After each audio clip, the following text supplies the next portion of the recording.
advocates. What's going on, advocates? Welcome back to another edition of the Black Mental Health Podcast. Excuse me, I'm your host, Reg. Joined today with me is a Blackman Hill alumni, and he's part of that Blackman Hill tree. I know that organization that I'm a part of that I speak highly about. I try to grab the therapists that contribute to the mission, but I always tell them when they come on the platform, we talking about them. We all know Blackman Hill. We met each other. We kind of could talk about that, but I love to get into their stories outside of Blackman Hill. What led them to like in the work today, because it's always a wonderful, inspiring story that always leads up to the mission today. So I don't miss a credential. I don't mispronounce. I want to make sure you get all your roses. So let the people know who you are, brother. And a little bit about yourself. Appreciate you as always, Reggie. Appreciate you as the homie.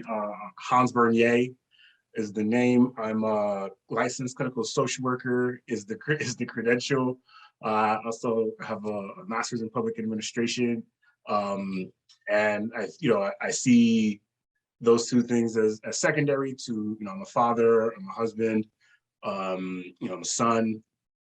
And, I appreciate, I know we're not talking Blackman Hill, but, we always rep the gear. But, I think that connection, that experience is kind of how I got here, and I'm really appreciative of the opportunities through Blackman Hill. It's going to be hard for me not to talk about it, but I'll take your lead on kind of where to go. So should I just kind of start with? Nah, I got you. And slow down, or it's like you said, it's so hard to not talk about it. I promise you all that's looking at this on YouTube, you may not, and if you listen to me and Hines are wearing the Blackman Hill merch. It wasn't like a planned thing. It wasn't like, hey, let's wear the BMH merch today. It was just like we wind up with the same, gear on. So that's how much we just believe. We walk in the mission when we're not even doing it. So it's kind of hard, but so how did you even get into the field? Like what got you there? So to me, I've been working in like social services stuff since I was like 14. Like I grew up in the church, and service was just something that was a part of my day to day. It was modeled by my parents. It was modeled by folks in my family. My parents, I'm first generation Haitian. So both my parents grew up on the island. C'est passé. Yes, ma boule, c'est passé. Yes. So just having, sponsoring folks, like my mom literally sponsored my entire family. So like 20 adults, Explain sponsoring, because I'm a first generation American, so I know what that means, but can you explain it? Sure. So like, when you come to the States, you have to have somebody vouch for you. So you have to have an address. You have to show that, like I think that the literal language is like, you're not going to be a burden to the society that you're entering. Wow. And so you have to have an address and like a point person. And my mom came here when she was 19, didn't speak the language, and subsequently sponsored, all of the folks that are here now, my uncles, my grandmother, my cousins, the whole crew, and the same with my dad on his side. So, there was folks were staying at the crib and for short periods of time, for long periods of time, visiting family, putting barrels together, you know what I mean? Like just outreach and connection and community were just part of we're just a part of the day-to-day always. And then sometime in like middle school, like the church summer camp that I went to as a kid, like kind of transitioned into doing that work and, supporting and doing like my little internship there to keep me busy during my summers in Queens. And I've kind of been just kind of doing that forever. So I, did some in high school, I had some kind of odd jobs, but was always like summer camp after school counselor stuff. And then in undergrad, I took that to a step further and knew I wanted to be in the education space. I kind of thought the only way to do that was to be a teacher, like working with young people. Like I thought that was kind of the only way you could do it. So I went to undergrad to be a teacher, and then worked for this residential program called WADICO. The name of the agency is WADICO Children's Services. And it was like a fresh air fund for kids who got kicked out the fresh air, right? So like the young people who, were a bug out and needed the extra support. And like, on a more serious note, these are young people who really, really struggle and have multiple mental health diagnoses and, oftentimes on multiple psychotropic medications. These are kids who are young as 7, 8, taking lithium, multiple medications, and like really, really intense stories. And that space was wild and beautiful and eye-opening in many ways, just because, I grew up in relative privilege, like we weren't, yacht or overseas vacation wealthy, but like, we were, I never, as you can see, I never had to worry about a meal, you know what I mean? Like, never had to worry about the lights getting cut off, you know what I'm saying? Like, we were always good. And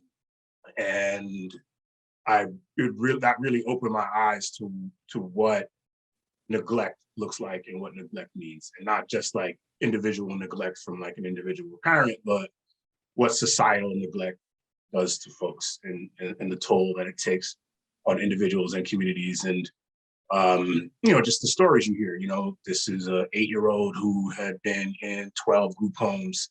This young person watched their parent get murdered in front of them.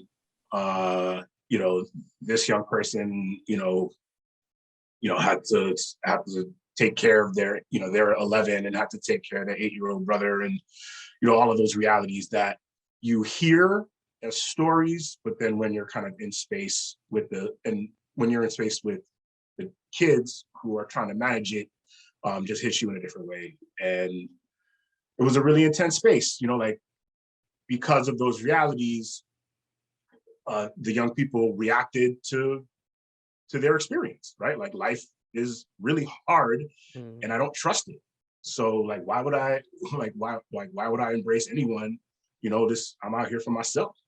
And, that meant that kids were really angry because they should be. And the people who were supposed to protect them didn't. And they acted as such. So I got spit on, I got kicked at, I got beat up. This was all over the course of like 6 weeks. And at the end of it, I was kind of like, if I could manage this, and if I could get spit on and like still and be like, at the end of the day, I want to do this work, I think I found what I wanted. You know what I mean? And from there, I just kind of, I just kind of dove into that space of youth development. Graduated from Tufts. That was where I went to my undergrad in Boston. That's how I got connected to the agency. And graduated with a degree in child development, and knew I didn't want to be a teacher. I was like, I want to do education. I want to work in youth with youth. I want to work in the youth space, but I don't think I'm a teacher. And that space helped me understand the options that were out there and available in youth development where you didn't have to be a teacher. So I got a series of entry roles in that space. Worked for the Boston Public School System for a year through WADICO. I'm a New York City kid, so I had to come back home. So after that year, after the 4 years of undergrad and that year working in Boston, I came back home and I worked for a GED program for many years. I was there for like 3 years, GED and job placement program in the South Bronx, and just really loved that work. But at that point, I was kind of like, I don't want to be a counselor. I don't want to be a clinician. I want to do like programming. So like, these are spaces where, again, the societal neglect was just real. And I had clients pass away, from gang violence, and I saw clients go to undergrad and get their internship. I have folks that I'm still, I have, these are friends and family at this point. I have folks who I worked with when I was, straight out of undergrad, who, rode that program into a full-time gig and still work there 10 years later, and I met my wife there. Kathleen is also, KB, as you know, she's also a social. And that space really, I didn't want to be a social worker. I didn't want to do counseling. I was really into the programmatic work and how these spaces function and the budget around them and contracts and the funding part and structuring and systems and processes that, how a student gets, how you outreach to folks in the community. We used to canvass the neighborhoods, walk through the area, hand out flyers, yo, we need a job, homie, you need a Metro card, you need lunch, right? And understanding that, that initial connection, supporting basic needs, and that's what people need, right? That's how you connect with folks. And so that whole process, how someone gets into the door, the services they receive while they're there, and how to support them, once they transition out, that always really interested me. And I ended up working on an MPA, public administration, through the City University of New York. No, that's not it. Through the Metropolitan College of New York, through MCNY, which was an interesting experience, a one-year program. And then I ended up leaving FEGS for another agency. I worked for Good Shepherd for many years, doing an after-school and summer camp program. And that was another interesting space. Just learn, all of these opportunities, had ups and downs, had goods and bads, but all of them shaped my understanding for New York City nonprofit work, for New York City school-based work, and really helped me understand the systems connected to them. So that I always talk about, and not to cut you off, and No. because I don't want you to move past certain things because of I know how they shape how everything is developed today. Because if you haven't heard, or if hearing Hans' story, he's in New York, so he's based out of New York. You can kind of hear a lot of the work out of New York, and I wanted to go back because I didn't want to leave that mindset, because I understand it. I have a lot of friends and family, of course, who are from the islands, correct? And it's the people that are born in America don't understand, and mind you, I was born here. I was born there. But the mental burden it is to, if you have family overseas, and having a almost like a requirement to either, I'm trying to be very lightly with it and respectful of it, to either make sure you're supporting them any way that you can at home, or bringing them here so they can find ways to support themselves. Can you talk about that experience? Because some have guilt of man, I know I could be doing, or I have a homie that has a mom where it's both of her sons is over here and she's still not over here, and he feels that burden. I'm still trying to get myself together, and I got to worry about getting back, because everybody look at America as the golden ticket. But it's it may not always be the golden ticket. It don't always look like what it looked like, but it can look like that if you're coming from a certain, country. So can you just talk about, you said your mom got 20 of your family members. Can you talk about that, the breakdown of that mindset? To be honest, I didn't really understand it at the time.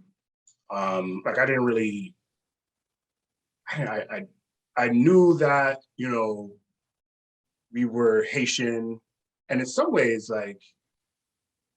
just growing up in America, the narrative that you are kind of fed, particularly in school, in elementary school specifically, and in elementary school in the Reagan era, it's just kind of American exceptionalism, right? America is the greatest, and everywhere else isn't. Everywhere else is second.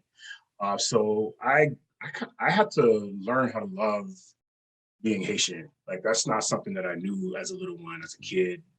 And that, that's not specific, that's specific to the neighborhood. I grew up in a neighborhood of immigrants. Like, I'm from Queens Village, New York. So I had friends from I was like a 7-year-old and knew the difference between Bangladesh, Nepal, and India. Cause I literally had peoples from Philippines, from, Laos, from everywhere, from all over the planet. So like the immigrant experience was something that was all around me.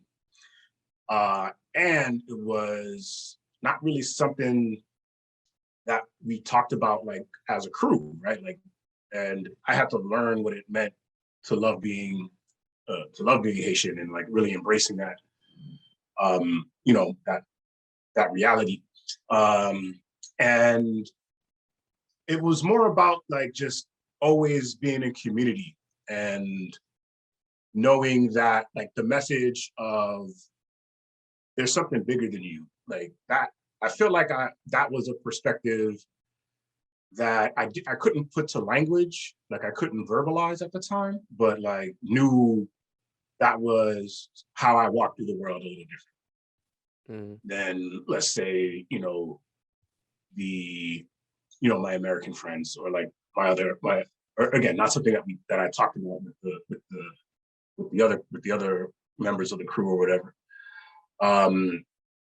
So like just knowing that whatever, if you have access, you have a duty to pay it forward, right? Like that message was always really resonated, and with that was always spoken to explicitly around. And so, and also, to be honest, Reggie, by the time that I was around, I'm the youngest, one of the youngest in the crew. By the time that I was here, most of the family was here.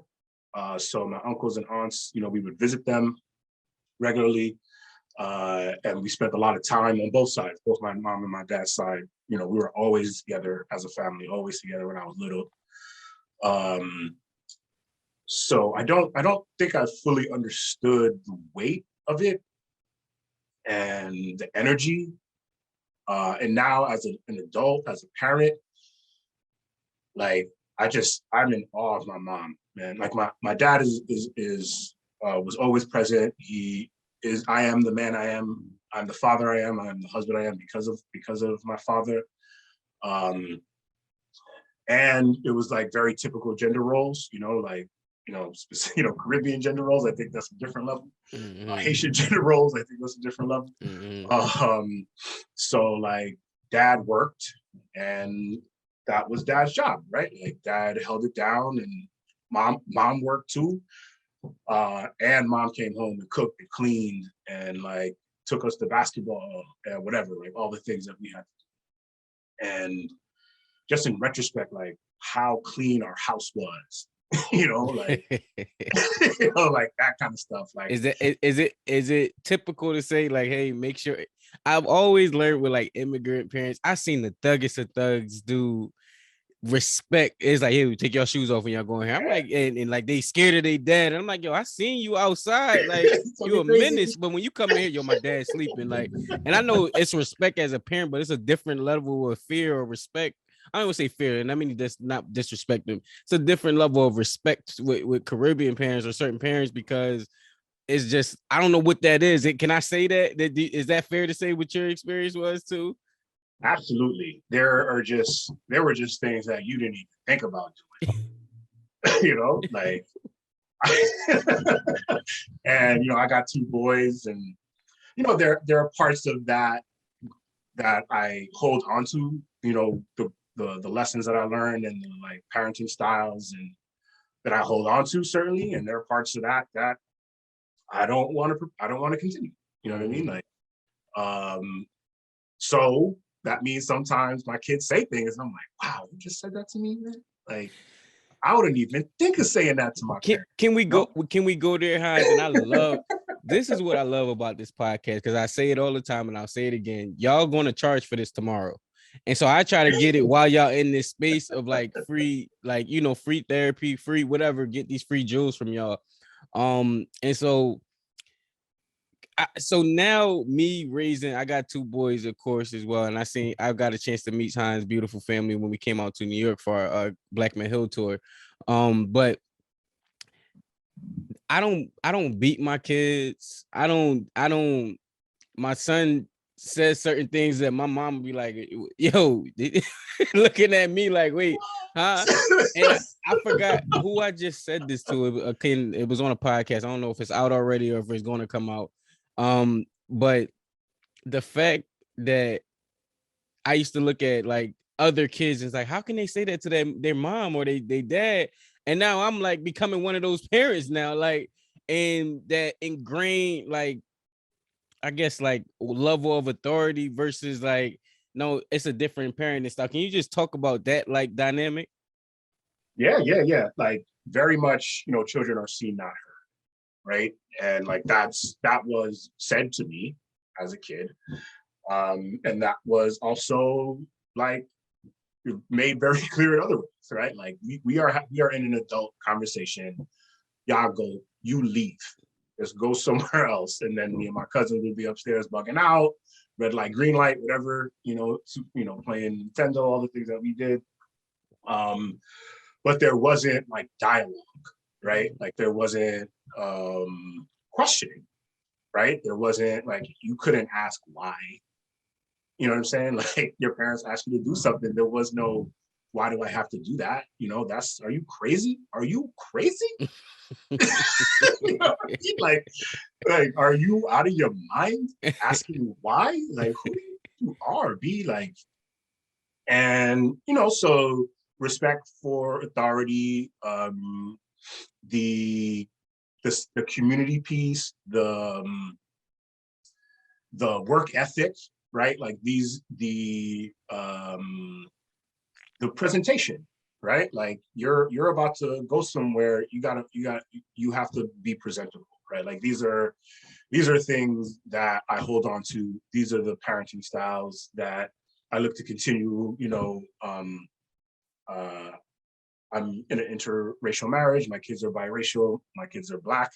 I say that to just preface, like I actively bring in my culture into our conversations, into our reality all the time, because I know firsthand that the world that we are in is trying to erase that, right? Like school tries to act like the only history is American history, or it goes from like, my kid is in world history now. It goes from like Egypt to the American Revolution, right? Like there's no, they're just like that.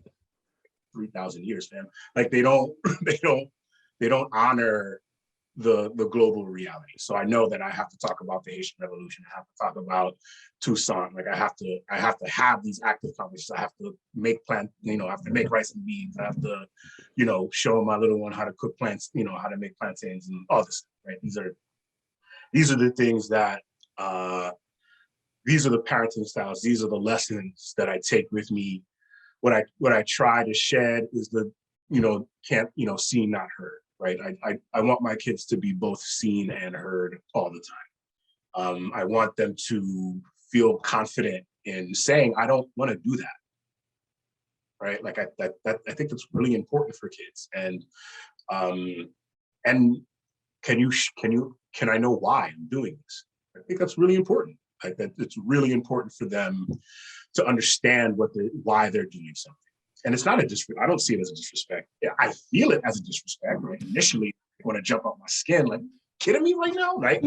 But I used to spank and hit when they were real young, and I realized that was about me, right? Like that was about my frustration level.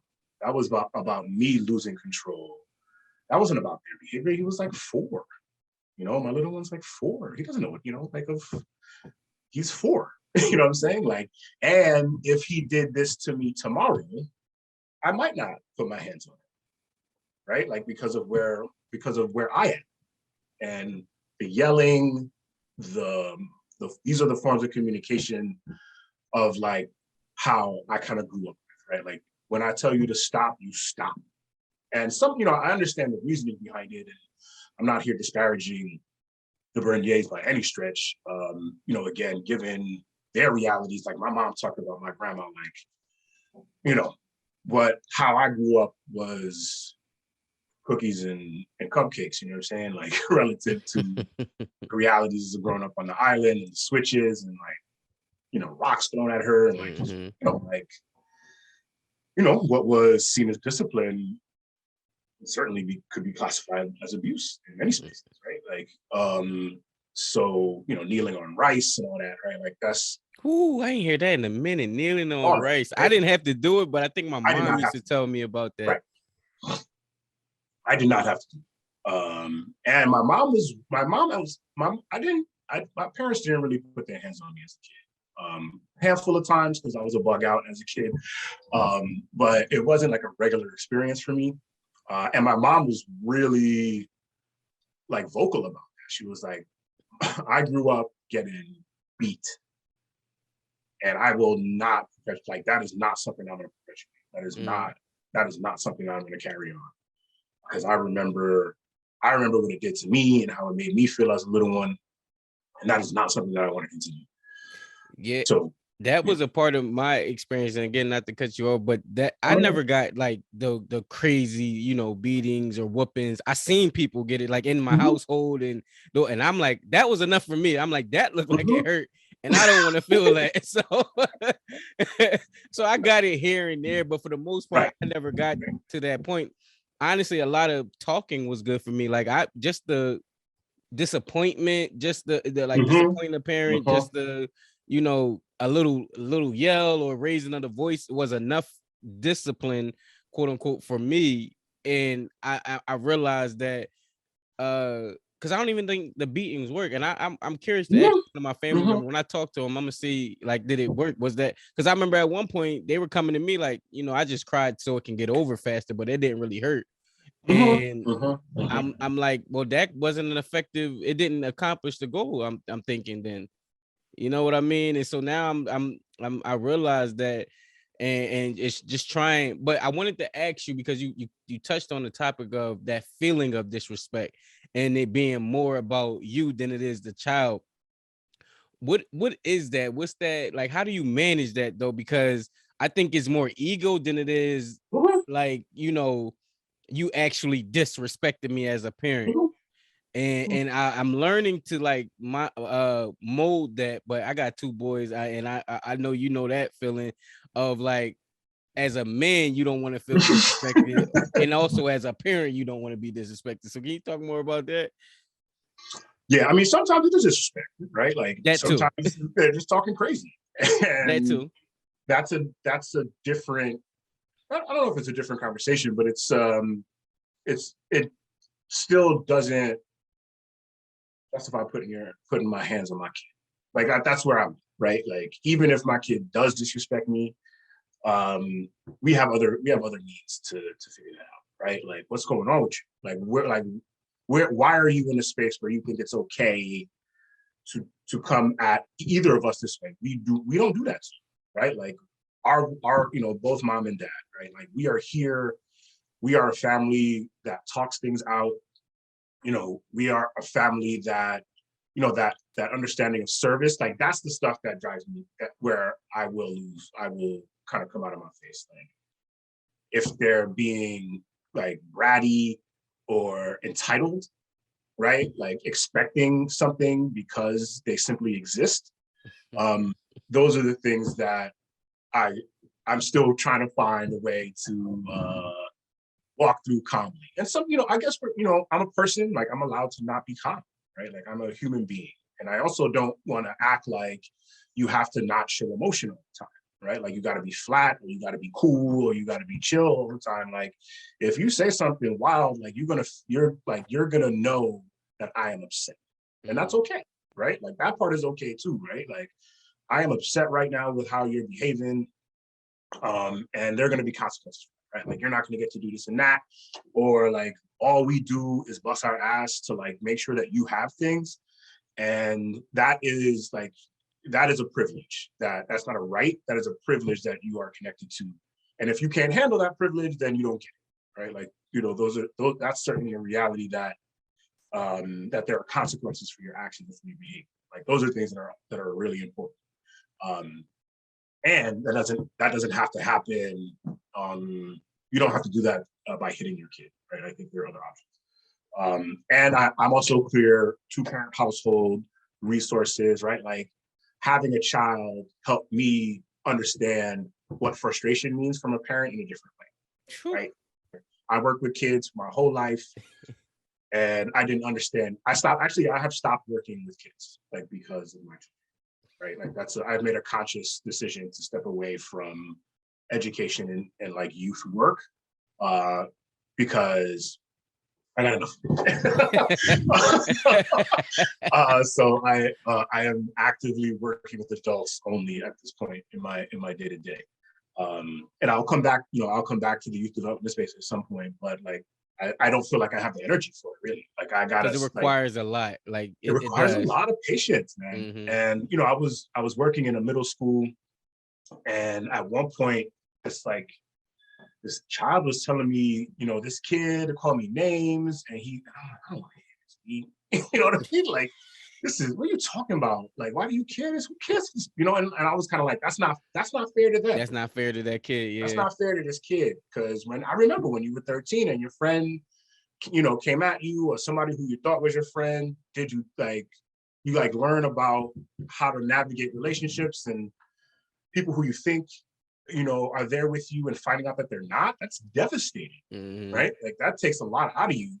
But now as a 40-year-old, like I don't put stock in other people that way, right? Like, you know what I mean? Like you do that, that's on you. Like I know where you stand now. Right. And obviously that took 20 years of learning, but that's not fair to that 13-year-old anymore, right? Like I'm not being a resource for them in the way that they need me to be.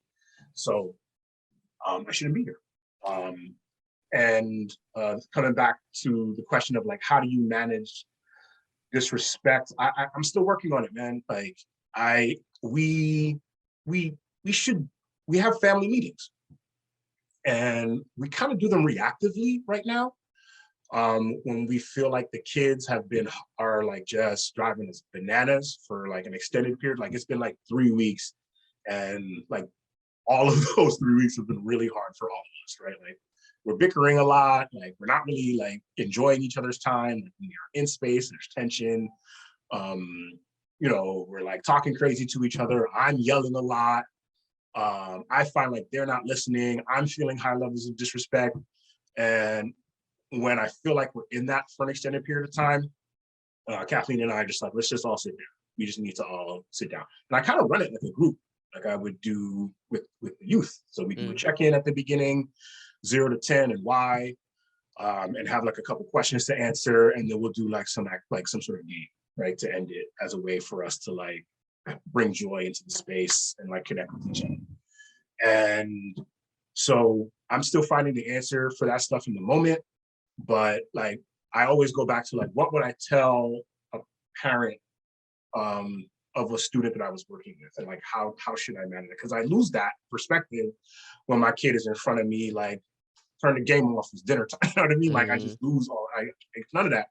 All the years of experience, the like techniques that goes out the window. All that shit goes out the window. All of it immediately, right? Like none of it applies to you when you're working with your kid. And I have to slow down. And I've like recently I've had like this, like I would say in the last like year and a half, I think part of it is COVID and just forcing us all to slow down. Like I've had this urgency around needing to slow down, like just in a way that I never really did before. And part of it is like I have a preteen who I know is going to be a teenager soon, and he's like 11 already, going on 17. And I know I'm going to need that energy I know I'm going to need to be able to slow myself down to help him and give him what he needs. So I've been doing like a lot of yoga practice recently, and listening to meditations, and candles, incense, and tea. And I'm with you, Hans, man. I just went on a rampage of just throwing toys out because they wasn't cleaning the room. I'm like, since y'all don't want to clean it, I'm throwing everything out. The room started to get clean a lot faster, but then Right.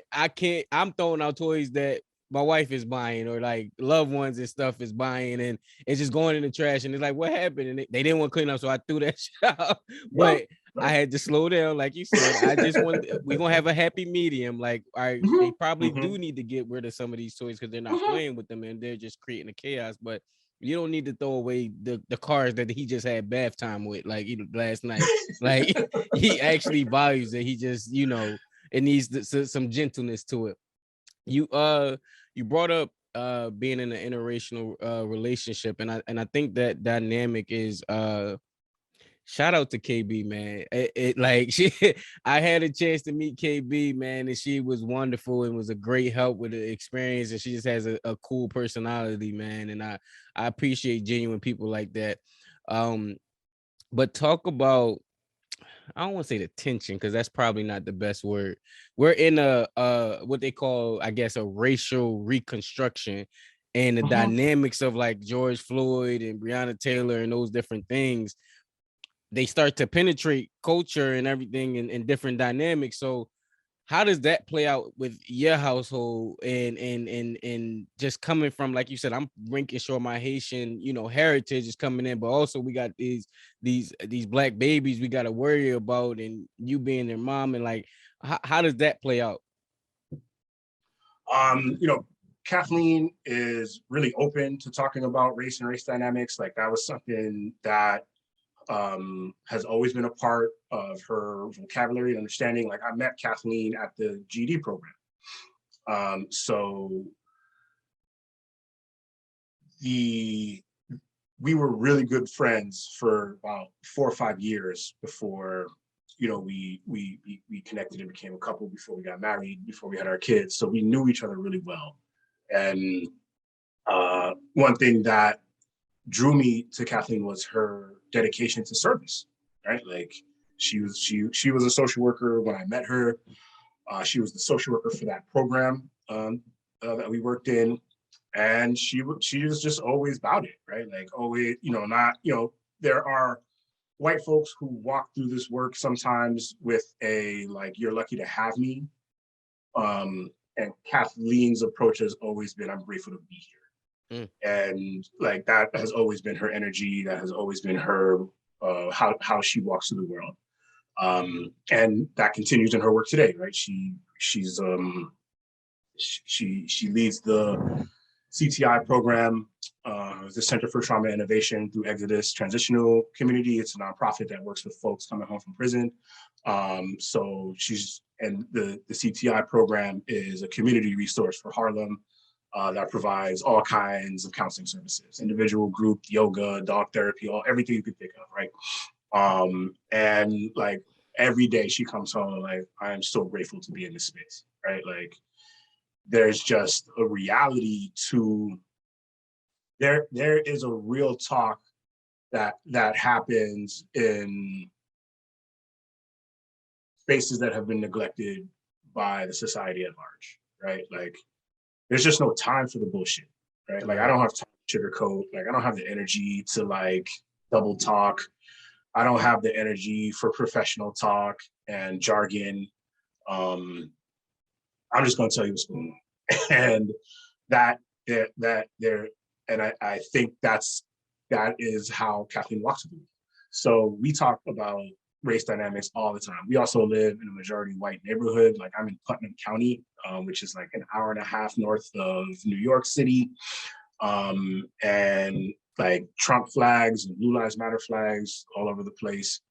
Uh, we've got a couple of niggers already thrown at my little ones, and like I often question, was this the right decision? I do question that sometimes.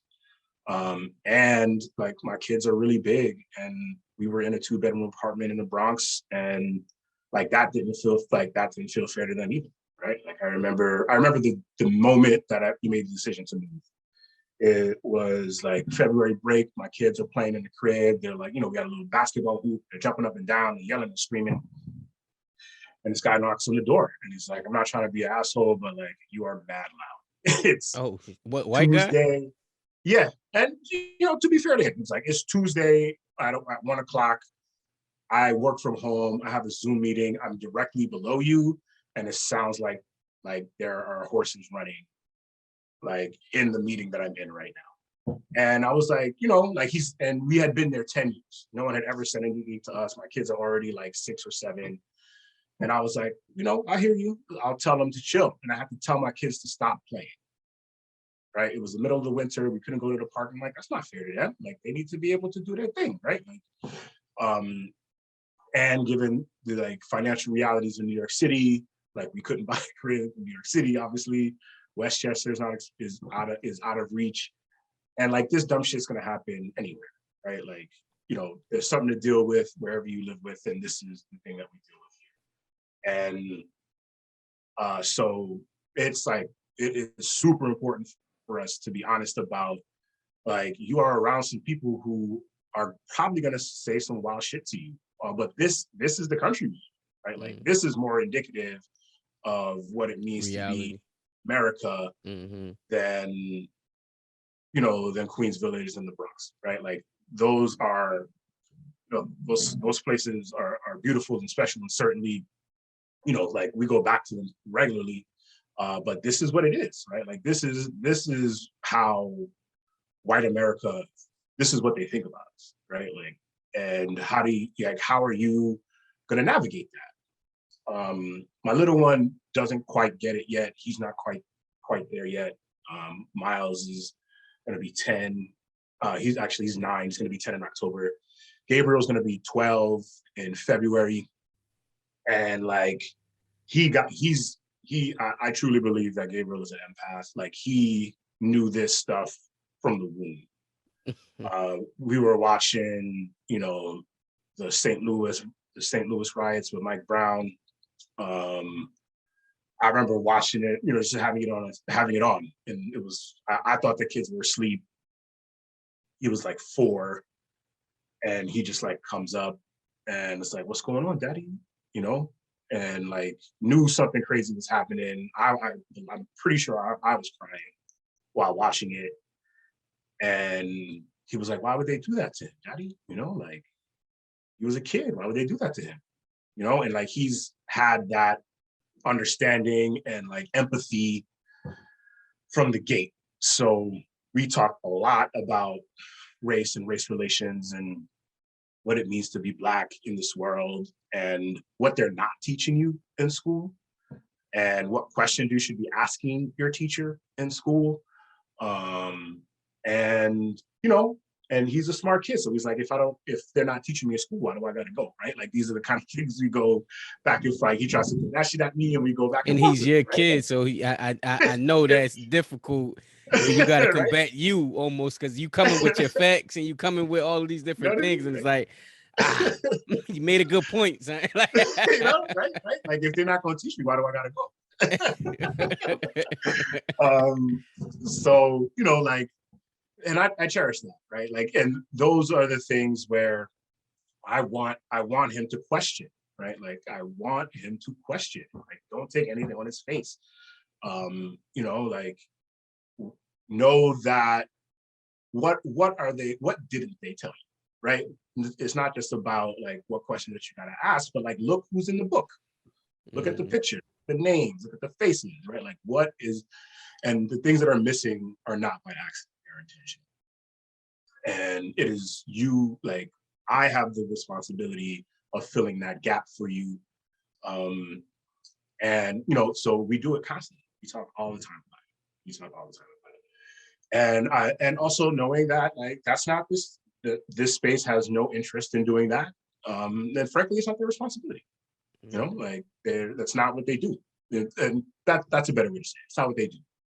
And for me to assume that they're going to like take care of my kid, that's foolish, right? Like, I use that, like, it is a tool, it is a resource, like, to get the baseline, right? Like, you need to know how to read, like, you need some logistics, you need to understand basic math, and you need to know how to like read a passage and like search for the answer, right? Like, these are critical thinking skills that you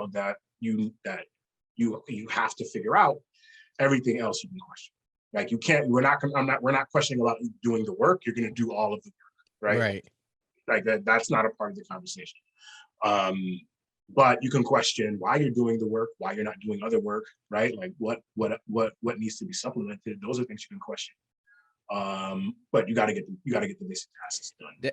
I think that's an important conversation, because I think what you're doing, I need it as a child, in a sense of like, I'm in school now doing the things to, like, I'm lucky to I always say I'm lucky to be around therapists and people that are in the field, because I get to see the experience while I gain the knowledge. Most people get the theory first and then they get to apply it. I get to see both at the same time. And I was a big proponent. This podcast started out of me not wanting to go to school, I wanted to do, like, why am I doing it that way? This system, let me go do this way. So this was my version of it. But what you said was so important. Like, this is just a system that is like set up. Now you can get their credentials, you can learn their system, you use their tools, but you can build your own car if you learn that way. And that was an important piece. If somebody like caught me, because even when I got my transcripts to go back to school, I was so disappointed, because it wasn't that I wasn't capable of doing it. It was, I really disregarded the institutions that was available. And so now I'm like turned off by even coming to, like, why am I doing this? It doesn't make sense. But if someone had said, hey, this is your golden ticket to open certain doors, where they don't even listen to you if you don't have these tickets, and you can do more impact. All right, your podcast now has more validation, or your speeches or whatever you're doing is more validation, because they understand it, and now they can listen to whatever you're trying to do. I think that's a missing component that a lot of young men, young children need, that don't feel like these institutions are worth it. Because I just probably recently, if I'm being honest, Hans, broke through that. Certainly, and I think Blackman Hill. And I know we're not going to talk about it. We gonna go here now. We here now. I had to. I think that's what has drawn me to it. That's what it's doing, right? Like, we don't have to do it. We don't have to do it your way, right? And one thing, I think there's little things that we can do as Black and brown folks, as well as Black folks as well. Zakia dropped this gem when I visited Philly. I think that was this summer. She was like, I'm not code switching anymore. Like, I'm just not doing it. Like, you're getting the y'alls, you're getting the what's ups, like you're getting the nah means. Like, I don't care who's in the room. It doesn't mean that I don't know what I'm talking about. And if you disregard me because of a word that I use in a conversation, I didn't have a chance with you anyway. Mm. So like, is like, who do we code switch for? And like that sentence, that like 5-minute interaction with Zakia, that blew my mind. Like, it feels so simple, but like, I end all my calls with peace, right? Like, I say, you know what I'm saying? Like, I'm trying to get and what ends up happening is, like, I spend like 3 minutes trying to find the right word, right? When I'm trying to use professional speech, whatever the fuck that means. And it actually invalidates me more, because now I'm like stuttering, right? Now I got a 5-minute pause. I got a 10-second pause in between every word, because I'm like searching for this other word where it's right there. It's like, just be it. Like, I'm not being my authentic self. And then that means I shrink myself. That means that I'm not as confident as I should be in the conversation. So I'm losing all of these aspects when I code switch, and I don't do it. And that is because of Zakia. That was because of that. We had that session with Shar, where she led a group session. And like, since then, I tell everybody, I tell everybody I know, don't do it. Don't do it anymore. Don't code switch anymore. You can still speak very clearly to your expertise with a NAMI. Like, those aren't mutually exclusive. You know what I'm saying, right? Like, that is not. Those don't have to live in separate worlds. And who am I doing it for? I'm not doing it for me. It doesn't make my life easier.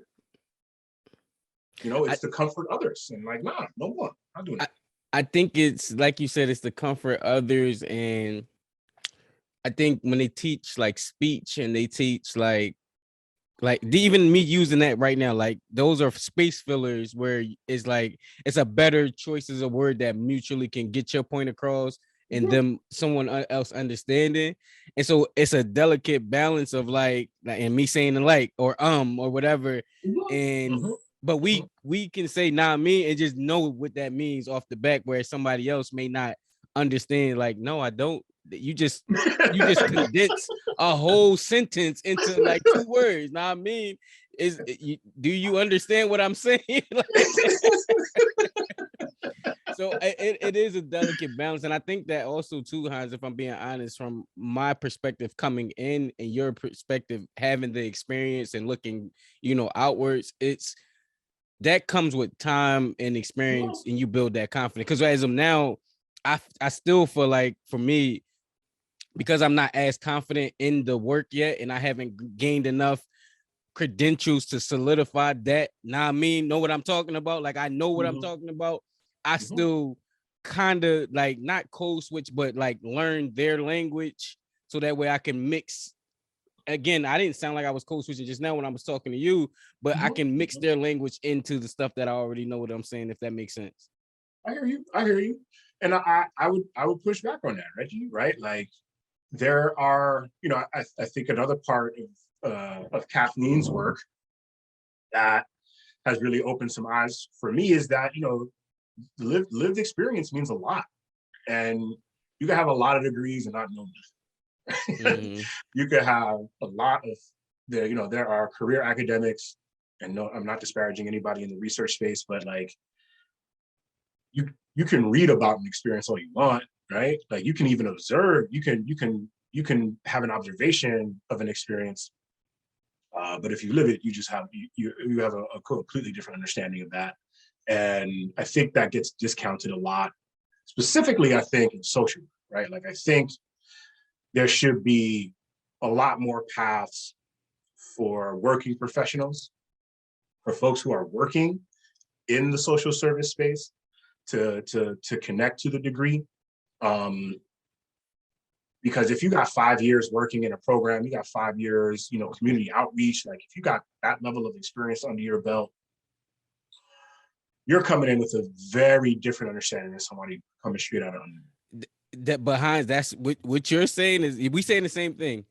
I'm Mm-hmm. I'm coming in with all this lived experience and I'm hitting a wall. So what it should Mm-hmm. be, like you said, I felt like I had some knowledge, some experience. I got the community health worker, certifications by the boards and certified peer specialists, got that, but still hitting a wall. My years with Blackman Hill should kind of qualify me in some type of space, and I'm still hitting a wall. So I'm like, instead of like how you said to your son, there's no what did you say? There's no negotiation on the work. They don't want to hear none of that. There's no negotiation on the work. You have to kind of do it and then come back and say, hey, I didn't necessarily need this. I'm gonna get it because y'all Mm-hmm. need it for you to prove it, but I didn't necessarily need this. And I'll leave it here after this. I always equate it to like, sports analysis where you got the sports analysis like a Stephen A. Smith or someone who went to school. They studied it. They Mm-hmm. they got the degree in it. And then you got these athletes that played it. They have Mm-hmm. a different level of understanding, and both are validated or valued. And Mm-hmm. it should be that. And we're seeing that with them now creating their own shows. They're like, you know what? We don't need to go to the ESPNs, the Fox networks. We are going to create our podcast and we're going to critique the game from our perspective. And now they, have it. So this is my creating a different avenue, but also still I'm under the umbrella of a big institution that Mm-hmm. in Mm-hmm. combination should be able to allow me to do other things, if that makes sense. I hear you. I hear you. And I think, yeah, it's certainly saying the same thing. I think the conversation around access to social work, that could be, that could be days long. Um, and there are some smaller programs that provide opportunities for that. Like I went through the working professionals program at Hunter.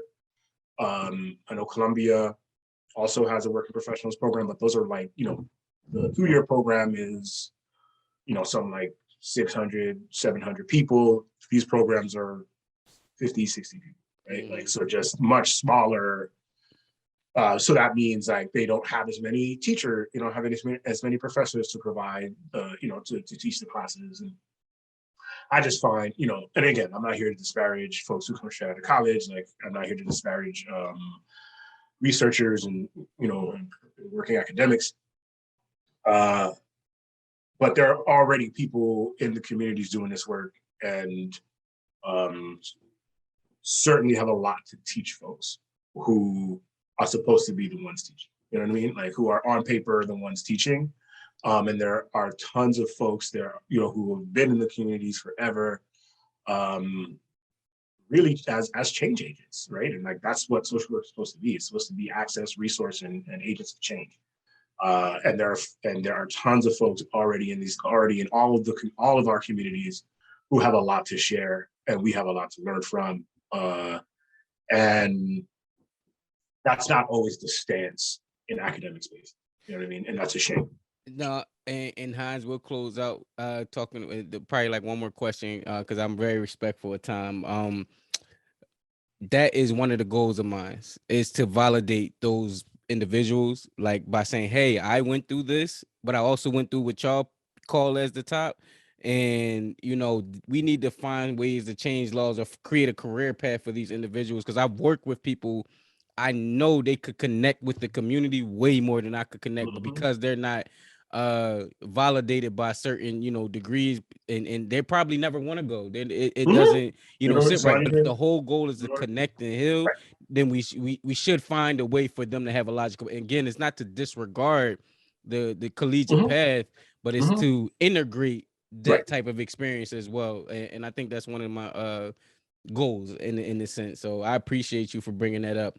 Last but not least, I told you, Hans, we was gonna go through this whole conversation and then finally get you here. And as many words or as little as you want to share, what brought you into Blackman Hill? What brought me into Blackman Hill? It was the George Floyd tragedy. There was a seminar that a good friend and colleague of mine who I worked with for forever, when I was working in the schools in New York City, he's put me on to You Good Bro. It's like a consortium of like 4 or 5 Black therapists. And the Zoom conversation, that was the title of it, You Good Bro. And it was about like Black men in the helping space. So physicians, counselors, social workers, nurses, lawyers, that kind of thing. And I get, whoever else could connect. And they talked about a range of agencies kind of doing this work. And they were like, if you want to continue this conversation or find a way to connect to this in a more long-term way, here are some agencies that you should connect to. Blackman Hill was one of them. And I literally applied that night to be a provider. And then I interviewed with Taz, and they were like, we're trying to find folks in the New York space. I had my license at that point already, and I was like, I would love to do, supervision as well, which is one of my passions. I really, really love I kind of like, if I had to pick, I prefer the supervision work to the counseling work. Like I like working with clinicians and supporting them in the individual work. Anyway, that's for another day. So yeah, it was the George Floyd tragedy, and kind of this roundabout way of finding the work, and then chopping it up with Taz, and then taking on these kind of other opportunities as the agency has grown. No, man, and I thank you for that, because I was on that same call with you, and I never would have known that was the spark.